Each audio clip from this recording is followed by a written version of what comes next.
네, 저희 시간 절약을 위해서 바로 두 번째 발표 시작하겠습니다. 2022 대전교육과정에 따른 중학교 사회교과서 개발 방향. 강대현 교수님, 송민서 선생님 준비하셨는데 아마 반반 나눠서 네, 송민서 선생님 먼저 모시도록 하겠습니다.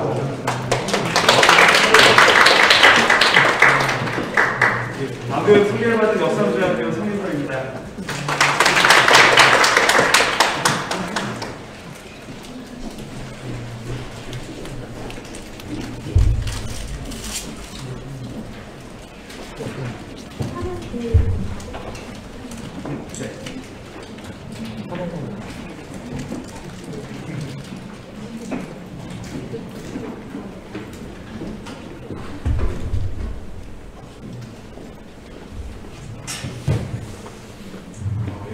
제가 나오니까 마이크가 굉장히 높게 있네요. 좀 낮추겠습니다.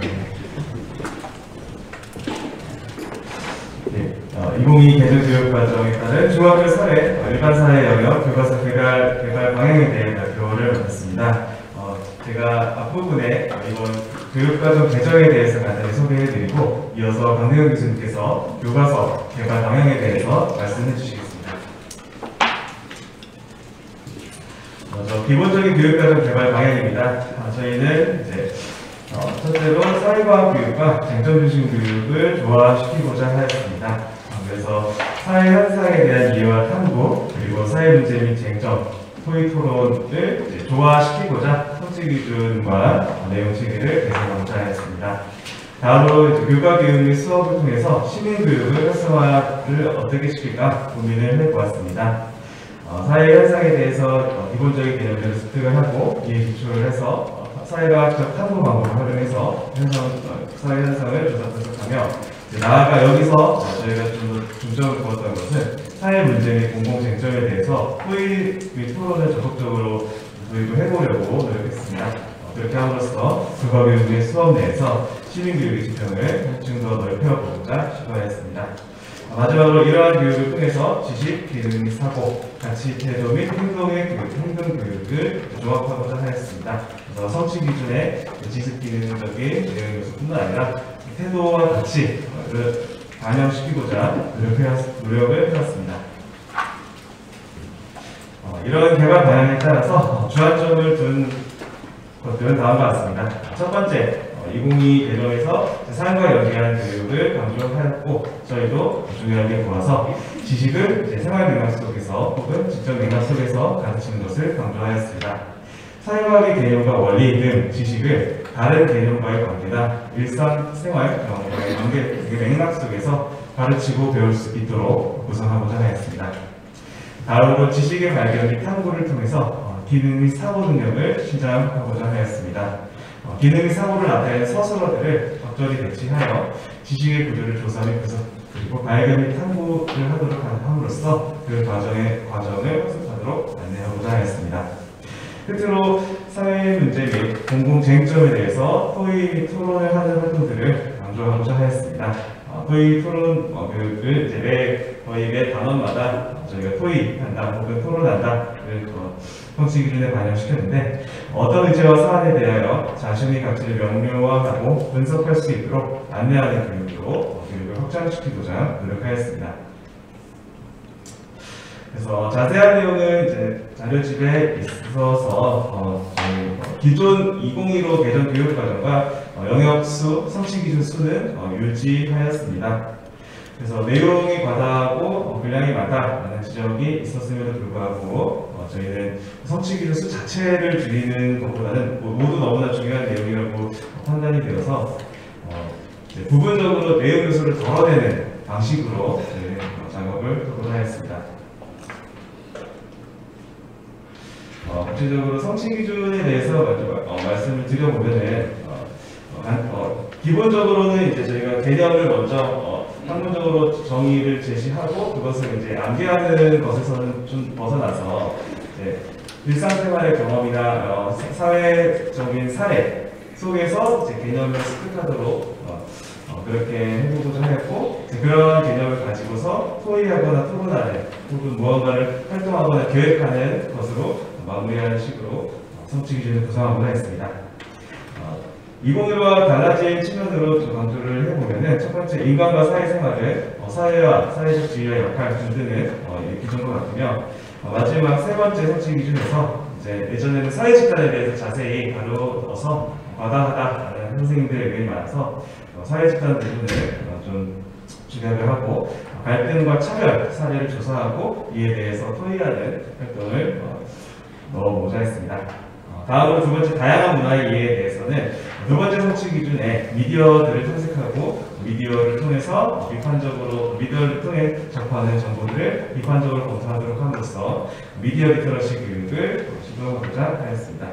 그리고 세 번째 성취 기준에서는 기존에 이제 바람직한 문화이해 태도를 그냥 개념적으로 배웠다면 이제는 실제로 바람직한 태도란 무엇인지 학생들이 토의할 수 있도록 하여 스스로의 가치관을 정립할 수 있는 그런 기회를 마련하고자 하였습니다.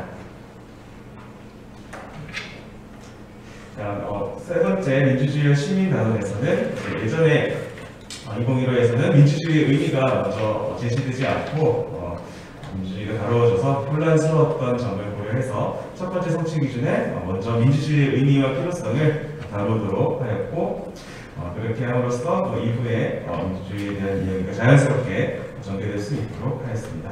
마지막 세 번째 성취 기준에서 현대 민주주의에 대해서 집중해서 토의할 수 있는 기회를 부여하고자 하였습니다. 네 번째 정치과정과 시민 참여 부분에서는 최근에 이제 선거법 개정이 되면서 이제 정당 활동 연령이나 혹은 이제 선거 참여 연령이 낮아졌고 이런 트렌드를 반영해서 선거 그리고 유권자와 정당에 대해서 강조하는 성취 기준을 전부하였습니다. 그 밖에 이제 정치 주체는 기존 2015와 같으며 마지막에 이제 시민 참여 지역 지방자치단체를 어떻게 좀 더 실질적으로 가르칠 수 있을까 고민을 해서 지역사회 문제를 해결하기 위한 시민 참여 활동을 계획하는 것으로 함으로써 좀 더 학생들이 생활 경험 속에서 적용해 볼 수 있는 그런 성취 기준을 만들어 보고자 하겠습니다. 일상생활법에서는 이제 특히 두 번째 성취 기준, 예전에는 공법, 사법, 사회법을 자세히 다루어서 그 부분에서 학습량 과다가 발생한다는 지적에 따라서 그 부분에 대해서 상세히 다루는 것보다는 다양한 법들을 탐색하도록 하고 사회법이 필요한 이유에 대해서 토의하도록 함으로써 내용 적정화를 추구하였습니다.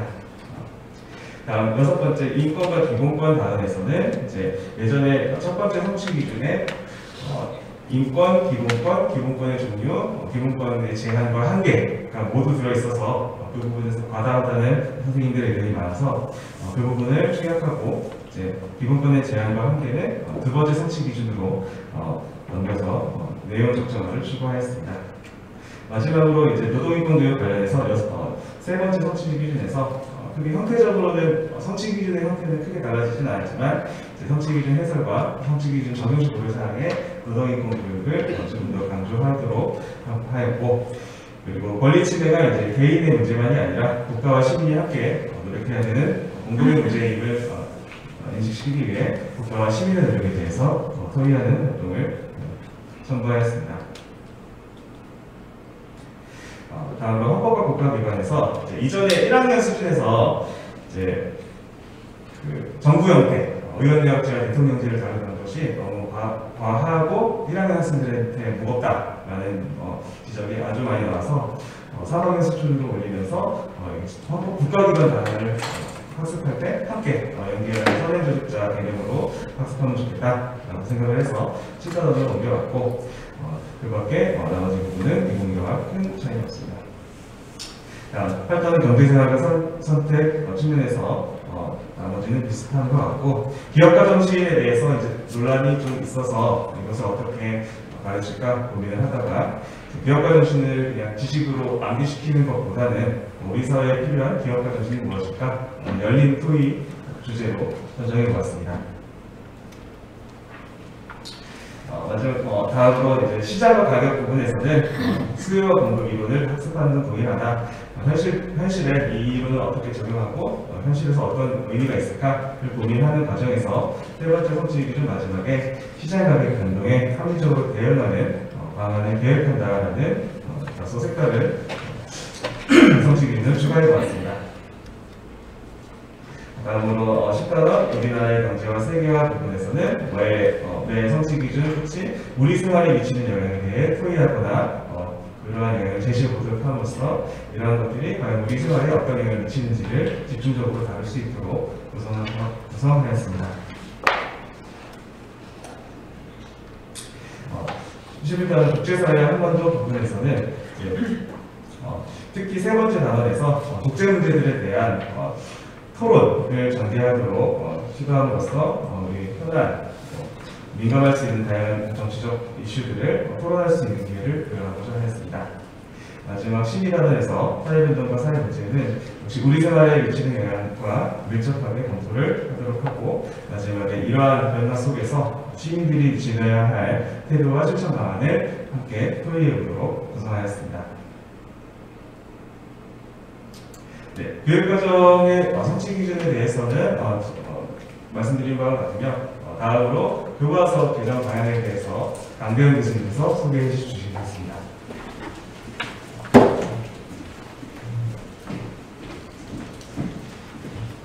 예, 키높이에 딱 맞습니다. 저는 지난번 사실은 조금 변화가 있긴 하지만 9월이죠? 10월? 9월이죠? 학술대회 때 그리고 또 9월 30일 정말 쇼킹한 우리 공청회가 있습니다.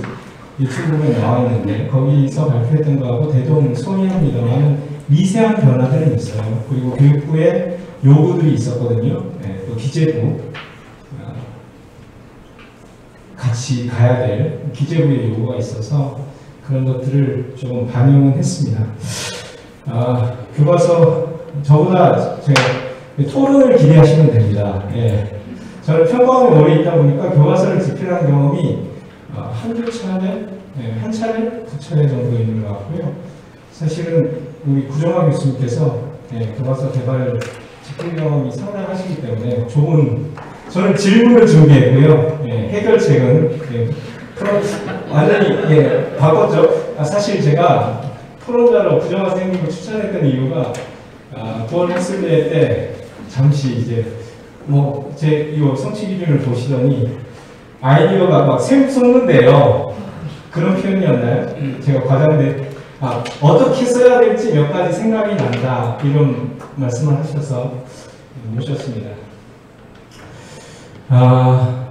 사실은 제가 교과서 논문을 하나 노주현 교수님하고 썼던 게 있는데 사실은 비판이긴 하지만 사실은 자아 비판이기도 한데 정형화된 단원 구성 체제를 띌 수밖에 없는 상황이 있습니다. 출판사에서 교과서를 만들 때 기본적으로 여러 교과서를 비교하고 그 과정에서 가장 무난한 형태를 취하게 돼 있거든요. 아마 경험하실 거예요. 그 과정에서 이렇게 바꾸면 어떨까요? 이런 것들이 사실은 출판사는 사활을 걸기 때문에 그 요구하기가 참 어렵습니다. 두 번째, 그렇게 그릇도 비슷한데 내용 제시도 사실은 여지가 없어요. 지면의 한계로 보면 본문에는 개념 원리 정말 협소하더라고요. 거기다가 살에 쓸 자리도 없어요. 얘를 장황하게 들다 싶으면 지면이 모자라요. 그리고 이제 사례들이나 질문이나 활동 이런 것들은 날개로 가든지 박스로 가든지 이런 상황입니다. 그 다음에 사실은 이거는 자성인데 몇 푼 안 돼요. 선임세 받고 이렇게 하긴 하는데 이게 유혹이 있습니다. 기존에 써놓은 게 있거든요. 자체적으로 써놓은 것도 있고 출판사에서 제공하는 것도 있어요. 그리고 출판사도 너무 많이 바꾸기를 원하지 않아요. 그러다 보니까 자연스럽게 썼던 내용을 다시 그리고 이상하게 검정 때도요. 익숙한 내용은 통과가 됩니다. 튀면 안 돼요. 그러니까 이것도 사실은 있고요. 그 다음에 기존의 수업의 어떤 관행 같은 게 교과서에 투영되어 있는 것 같아요. 한번 이거 반성해 볼 거리긴 해요. 수업하기 좋게 돼 있어요. 근데 이게 공부하기 좋은 방식인가? 학습하기 좋은 방식인가? 사고하기 좋은 방식인가? 이것도 한번 우리가 물어봐야 될 것 같습니다. 대안은 좀 질렀는데요. 좀 학습 학습 과정이나 사고의 흐름에 맞게 한번 체제를 모색해 봐야 되지 않을까. 그 다음에 교과서 본문 속에서 좀 뭐랄까 단편적인 사실은 용어와 정의 이거거든요. 그래서 지식의 관계나 현실이나 경험이나 사례나 제가 좀 어느 교과서인지 기억이 안 나는데 이게 좀 인상적인 교과서가 하나 있었어요. 통합사회 교과서를 기억하는데 거기는 좀 달랐어요. 뭐 어떻게 하냐면 본문 쓰고 나서 인용문처럼 붙어있는 경우들이 있더라고요. 그게 좀 저는 가독성이 만약 아이가 스스로 이렇게 책을 본다면 그게 좀 낫지 않나. 박스를 뭐 간다든지 뭐 이럴 필요가 없거든요. 그 주장 밑에 근거가, 개념 밑에 사례가 이렇게 붙는 형태여서. 그 다음에 사실은 자료와 활동을 구성하는 것도 굉장히 어려운 일입니다. 좋은 자료를 선택하는 것도 쉽지 않고요. 그 다음에 그거에 대해서 적절한 질문이나 활동을 만드는 것도 어렵습니다. 하여튼 근데 그런 고민은 같이 해야 될 것 같아서 잔뜩 질문이에요. 제가 경험했던 질문이기도 한데 하나의 정의만 요구합니다. 제가 정치의 정의를 5개로 총합 6개로 써놨더니 출판사에서 뭐라고 하나로 정리해 주시죠. 어떻게든 뭐 정리는 했어요. 근데 어쨌든 정치의 개념을 쓰고 정치를 바라보는 다양한 관점 이렇게 쓰긴 했지만 교과서 써보신 분은 아시겠지만 무조건 하나의 정의 이걸 요구합니다. 두 번째, 아까 얘기한 것처럼 개념 원리에 대한 설명하고 사례나 근거나 그 학자가 그렇게 바라보게 된 배경 같은 게 따로 분리될 가능성이 높습니다. 그 다음에 이 학습하는 순서도 사실은 용어 먼저 등장하는 경우가 많아요. 용어 제시하고 의미. 그러니까 우리가 개론서에서 보는 스스로 개념화하는 방식은 교과서에서 등장하기가 어렵습니다. 그 다음에 저는 최근 들어서 이제 이 운동을 하고 다니는데 이 운동에 혼자 하는 그냥 여기저기서 같은 얘기를 하고 있는데 뭐냐면 용어를 가르치는 게 지식교육인가? 저는 용어보다는 차라리 의미를 쓰게 하는 게 나은 것 같아요. 그러니까 우리가 뭘 묻고 용어를 묻는 게 아니라 용어를 제시하고 의미를 쓰게 해요. 아니면 용어나 의미를 주고 사례를 제시하게 하는 것. 그게 좀 더 지식에 가까운 형태가 아닌가. 개념을 알았다면 오히려 용어를 말하는 것보다는 의미를 말할 수 있는 것, 사례를 들 수 있는 것. 좀 더 나가면 그런 개념을 갖게 된 근거나 이유나 관점이나 이거에 대해서 견해를 피력할 수 있으면 사실은 굉장히 훌륭한 거죠. 축구를 우리가 어떤 느낌이냐면 승부차기로 축구를 끝내버리는 느낌이 저는 들어요. 승부차기는 정말 잔인한 제도고 축구의 묘미를 완전히 없애는 제도거든요. 저는 용어만 묻는 교육은 약간 축구를 승부차기로 하는 게 아닌가? 그런 생각이 좀 들어서 그렇습니다. 그 다음에는 같은 이야기예요. 자료와 활동에서 정말 애들이 기능과 사고를 발휘하고 있는지 질문이 참 중요한데 우리 질문들이 정말 적절한지 그 다음에 학습지 구성 저는 교재논문 지도법 강의 때 그런 얘기를 많이 하는데 관련 넣기 최소한 용어 적게 차라리 용어를 줘 그리고 의미를 쓰게 하는 게 좀 낫지 않을까? 아니면 개념을 주고 의미도 주고 예를 들어봐 그게 오히려 개념을 제대로 이해하는 것을 확인하는 좋은 근거라고 생각해요. 근데 이유는 알고 있습니다. 학업 성취도나 수능이나 임용고시나 이러면 채점이 의미만 쓰게 해도 번져요. 예를 드는 것도 번질 수 있어요. 그러나 저는 그건 좀 감수해야 되는 일이라고 생각해요. 그리고 충분히 예를 들어서 임용고시라면 의미를 쓰게 해도 그것을 채점하는 사람들이 선배 교사들이기 때문에 충분히 채점 가능하다고 생각해요. 그래서 그런 생각을 조금 교과서에부터 수업에서부터 이런 전환이 필요하지 않은가 이런 생각을 합니다. 그 다음에 이건 더 어려운 얘기인데 이거 진짜 어렵습니다. 예, 안 되더라고요. 어떤 현상을 문제를 주고 그거에 대해서 다양한 입장을 제시하는 거 어려워요. 논란이 돼요. 예를 들어서 비핵화 이것만 해도 되게 이슈가 되지 않겠습니까? 예. 북한 인권 잡혀갈 수 뭐가 올 수도 있어요. 그러니까 이런 것들이 생각보다 어렵다는 거죠. 또 이런 거 교과서의 어떤 현상과 문제만 제시하고 나서 열어놓을 수는 없는지 저는 가능하다고 아까 토론했던 것들은 그런 시도들을 좀 해봐야 된다고 생각해요. 예컨대 지금 국제사회 문제에서 대표적인 이슈가 두 가지죠. 동북공정과 그 다음에 독도죠. 그건 좀 논쟁적인 이슈가 아닌 것 같습니다. 대한민국 국민이면 그거에 대해서 다 찬성이죠. 반대할 리는 거의 없죠. 사실 비핵화나 무역이나 이런 게 더 좋은 이슈거든요. 그걸 가져오는 순간 출판사에서는 우려를 해요. 위험해 보인다. 하여튼 이런 것들을 좀 저희가 넘어가야 가능하지 않을까 싶어요. 그렇게 해서 지금 보고서에서는 뭐 대략 우리 송민서 선생님 초안을 좀 쓰신 건데 제 발표 내용에 참고해서 이거는 좀 약간 당위적인 표현이고요. 개발시 유의사항은 한 6, 7가지? 아니 8가지네요. 8가지 정도로 정리해서 지금 준비를 하고 있습니다. 근데 제가 봤을 때 2가지 어려움이 있는 것 같아요. 하나는 우리에게 익숙하지가 않아요.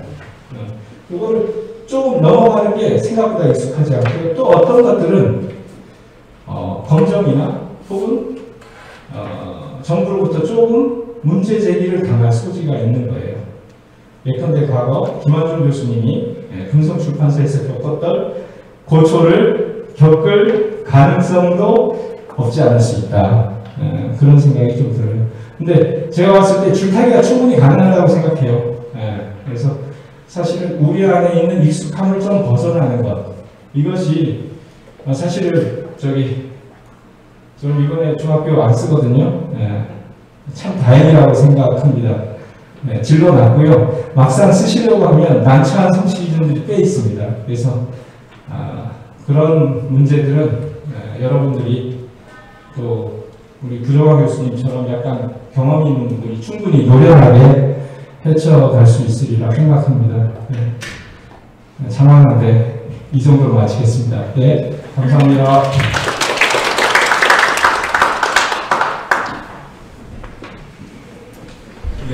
이에 대해서 사상 최초로 거꾸로 토론 질문해 주시고 토론자가 답변해 주시겠습니다.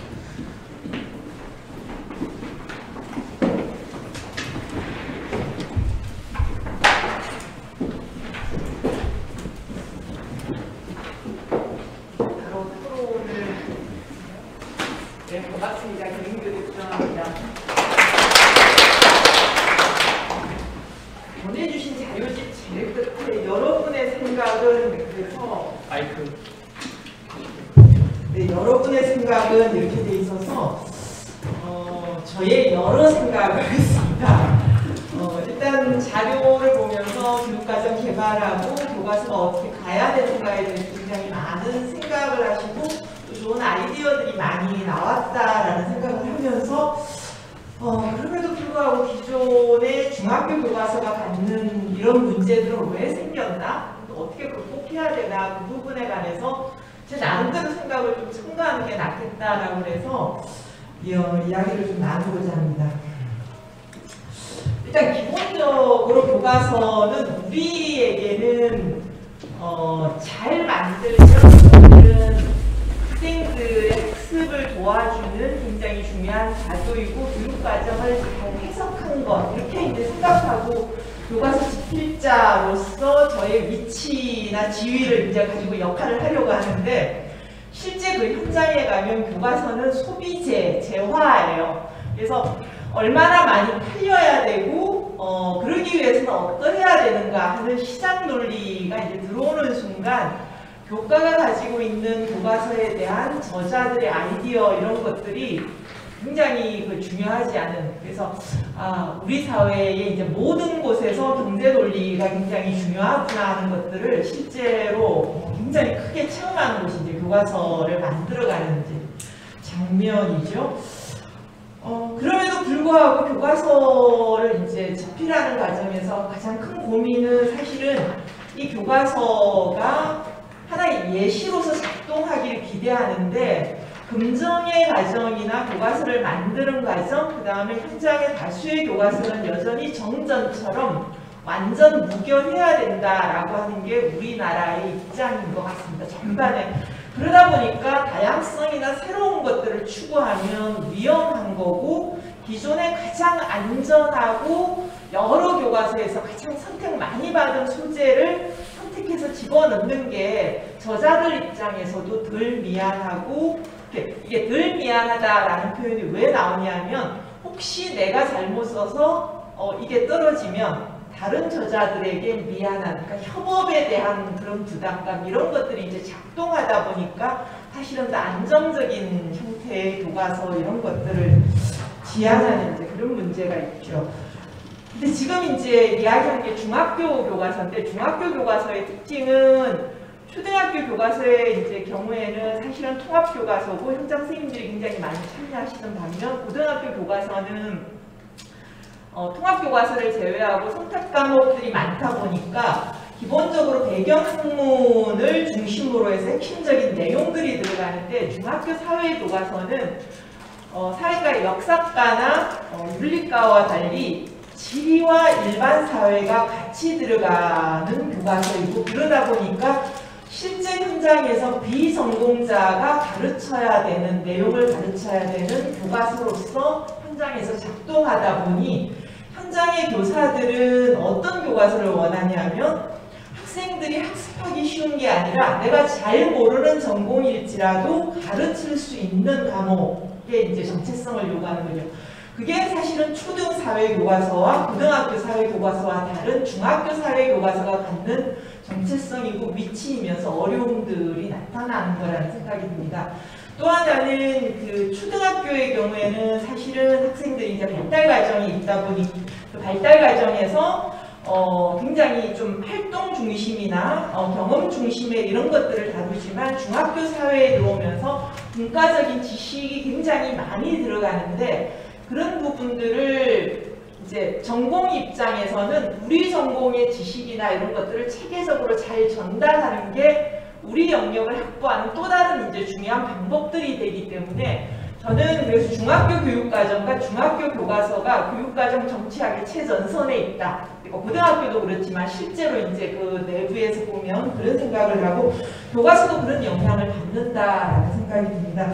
그래서 중학교 교과서의 경우 이러한 상황 속에서 지식을 딱 그 한정해서 정전처럼 하려고 하는 것들을 어느 정도는 실제 상황이 들어가기 때문에 수용하면서도 우리가 추구하는 사회과의 어떤 특성 이런 것들을 어떻게 잘 반영할 것인가 이런 것들을 이제 생각을 하게 되었는데요. 이걸 읽으면서 그 돌아가신 이제 최경수 교수님의 저희가 정면 그 논문집을 내면서 사회과 교육에 관한 내용 그래서 부제로 뭘 삼았었냐면 지식에서 사고로라고 하는 것들을 이제 이야기를 했었는데 사실 여전히 우리는 학생들이 지식을 배워야 된다라는 생각들을 하는데 저는 이제 사회과 탐구의 과정이라고 하는 거에 대해서 좀 우리가 새롭게 생각하고 그것들을 교과서에서 재현하는 방법 이런 것들에 대한 좀 진일보된 논의들이 있어야 되지 않나라는 생각이 들었습니다.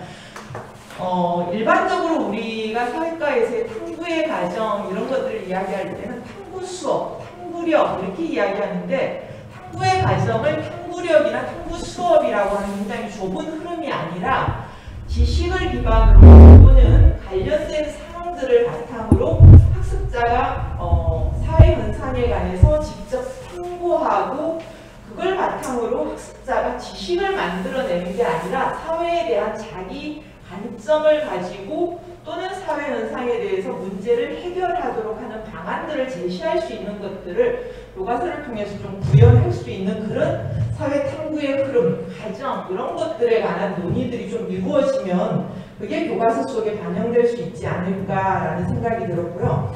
그래서 여전히 지식 위주로 되어 있는 그런 부분에서 좀 벗어나서 지식에 대한 최소한의 이해를 바탕으로 다시 학생들이 학자들이 만들어낸 지식의 구조를 만들고 설계하고 그렇게까지 나아가지 말고, 그러니까 연구진들도 그런 부분들도 조금 있지만 다른 이야기들도 좀 있어서, 그래서 그걸 바탕으로 사회 현상에 대해서 좀 문제적인 인식을 하고, 어떤 경우에는 탐구력과 관련해서 원인을 발견할 수 있고, 어떤 경우에는 의사결정의 해결 방안을 논의할 수 있고, 어떨 때는 논쟁 문제와 관련해서 비판적 사고나 이런 것들을 통해서 새로운 관점을 적용하면서 바라볼 수 있도록 하는 그런 과정을 바탕으로 자기가 추구하고자 하는 그 현상의 어떤 변화 이런 것들은 어떻게 돼야 되고, 그걸 통해서 사회 개선의 행동으로 하는 그런 교과서가 저는 좀 이상적으로 이루어졌으면 좋겠다라는 생각이 들었고, 그래서 기존 그 성취 기준보다는 이번에 만들어진 성취 기준이 그런 부분들이 좀 있다는 의미에서 제가 9월 달에 사회교과서의 약간의 방향성 이런 것들을 좀 개선한 이런 것들을 생각해 볼 수 있겠다라는 생각이 들었거든요. 그래서 저는 교과서는 결국은 교육과정에 종속되는 과정이고 또 하나는 학교 현실에 종속되는 과정이다 이런 생각이 드는데, 그럼에도 불구하고 사실은 여기에 이제 중학교 사회교과서를 집필하는 여러 집필자들이 좀 계시다면 기존의 중학교 사회과가 가지고 있던 정치와의 관계성의 문제라든지 시장 구조의 문제 이런 것들을 좀 벗어나서 진일보한 어떤 그 사회교과서를 만들기 위한 노력 이런 것들이 좀 뭐 제가 지금 이야기한 방식이 아니라 또 다른 방식이라도 이루어지는 것 이런 것들이 사회교과서의 어떤 전체적인 틀을 이제 풀 수 있지 않나라는 생각이 들고요. 더 궁극적으로는 사실 이번 교육과정에서도 계속 이야기해봤지만 사회과 중학교 사회과 교과서를 잘 만드는 가장 저는 시발점은 시기와 일사가 좀 분리되어서 나름의 각각의 그 고유한 어떤 교과서를 만들게 되면 그 안에서 사회과 정체성, 우리의 정체성 속에서 할 수 있을 것 같거든요. 그래서 그런 부분에 관한 논의도 향후 교육과정과 교과서 논의에서 좀 더 이루어졌으면 좋겠습니다. 너무 작은 이야기에서 시작해서 큰 이야기에서 마치게 되네요. 이제 서로 마치도록 하겠습니다. 네, 플로어에서 혹시 질문이나 코멘트 있으시면은 같이 받아서 대표 선생님 말씀드리도록 하겠습니다. 유튜브로도 달아주시면 실시간 채팅을 달아주시면 제가 전달하도록 하겠습니다.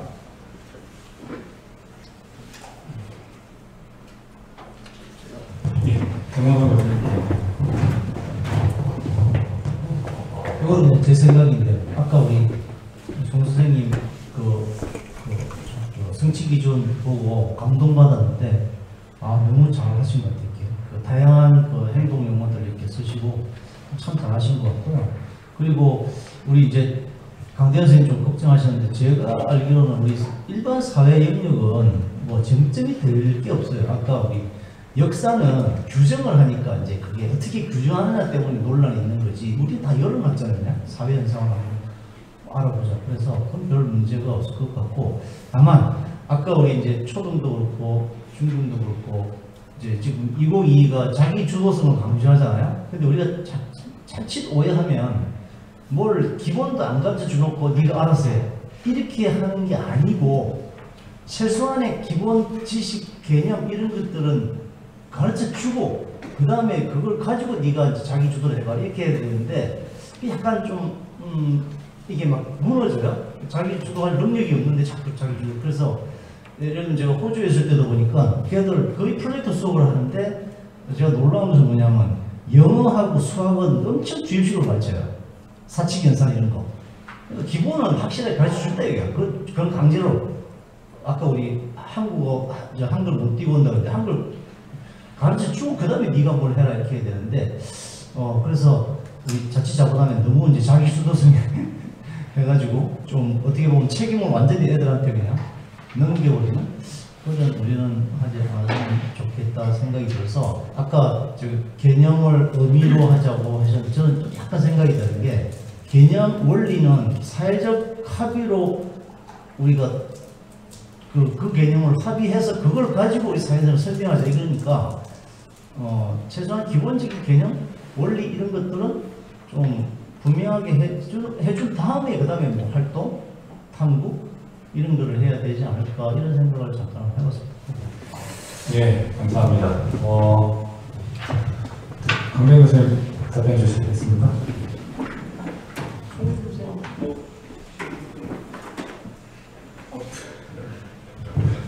네, 성취 기준에 대한 칭찬은 감사히 받겠습니다. 그리고 저기 구정화 선생님 역시 다양한 의견을 주셔서 저희 보고서에도 조금 반영을 할 수 있을 것 같습니다. 그 유의점 쓸 때. 결국에는 차경수 교수님을 언급하셨는데 저도 그 생각을 참 많이 했습니다. 사실 아시겠지만 교육사회학 전공이시고 교과교육을 전공하신 적이 없으세요. 근데 혼자서 공부해서 이제 물론 이제 좋은 동학들과 제자들이 있었습니다. 근데 어쨌든 결국은 지식이란 무엇인가와 사고란 무엇인가가 비교되는 것 같습니다. 그래서 아까 그런 말씀하셨죠. 지식으로 시작해서 탐구로 갈 수도 있고 의사결정으로 갈 수도 있고 비판적 사고로 갈 수도 있고 그리고 정우성 교수님 말씀처럼 사실은 개념 지식 좀 간단한 거 먼저 말씀드릴게요. 쟁점은 사실 역사처럼 우리가 위험한 거 별로 없습니다. 진로도 저는 된다고 봐요. 김한종 케이스가 다시 나타날 가능성은 없습니다. 그거는 아까 정우성 교수님 말씀이 저도 거기에 동의하고요. 한번 제가 좀 엄포를 용기를 내서 한번 좀 새로운 쟁점들을 발굴해내자는 의미로 말씀드렸고 지식이 뭐냐, 사고가 뭐냐의 출발점은 저는 역시 지식인 것 같아요. 개념인 것 같고요. 우리 지식의 대표적인 유형인 개념인데 이런 거죠. 정치라는 개념을 좁은 의미와 넓은 의미로 가르쳐버리면 사고할 거리가 없어집니다. 문화라는 의미를 좁은 의미와 넓은 의미로 가르치면 사고할 게 없어져요. 그런데 정치라는 것을 정치라는 게 사실은 자세히 들여다보면 그 결정적인 속성이 공동체의 명을 좌우하는 공식적인 퍼블릭 디시전이라고 가르치면 사고할 거리가 무궁무진해집니다.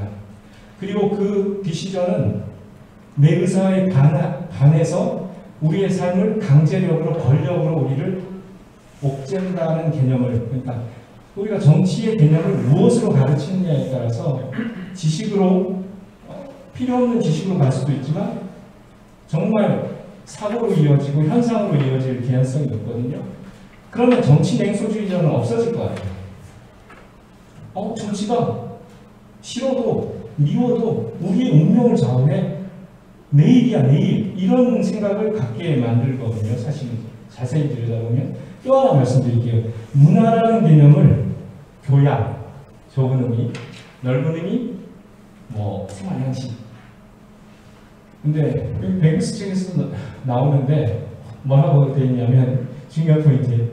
만약 멕시코 문화를 타코와 TP 외워지지도 않아요. 처막 만들고 음식 만드는 걸로 하면은 5개념을 가르치고 있다는 거예요. 문화의 가장 핵심적인 개념은 겉으로 보이는 어떤 외형이 아니라 그들의 상징, 그들의 관념, 그들의 세계관, 그들의 가치관 이런 거라는 거죠. 문화 개념은 그렇게 언급해야 되죠. 그러면 사실은 히잡 때문에 사람을 죽이는 그 사람들의 인식이 물론 나쁘지만 이해가 되는 구석이 생기거든요. 저게 저들의 종교와 가치관의 결핍에 있어서 그러니까 물론 결국에는 문화 이해 태도가 되고 문화 상대주의가 되겠지만 좀 더 깊이 있는 문화 상대주의가 되는 거죠. 거의 틀렸어 하는 상대주의가 아니고요. 그렇지만 하는 그런. 그래서 저는 사실은 개념을 잘 가르치는 일이 사고를 유도하는 일이고 사고를 유도하는 일이 개념을 잘 가르치는 일이 될 거라고 생각하고요. 거기에 핵심은 차명수 교수님 계속 얘기했던 거잖아요. 가장 중요한 결정적 속성이 뭐냐? 가장 전형적인 게 뭐냐? 우리가 그런 것들을 놓치고 있지 않나 하는 생각을 좀 하거든요. 그래서 너무 당황했습니다. 네, 죄송합니다. 네. 네, 그러면 제가 끊어드리겠습니다. 시간이 좀 돼가지고, 예, 고품격 발표와 토론이 이어지고 있는데 너무 아쉽지만, 네, 세 분 여기서 보내드리도록 하겠습니다. 너무 감사드립니다.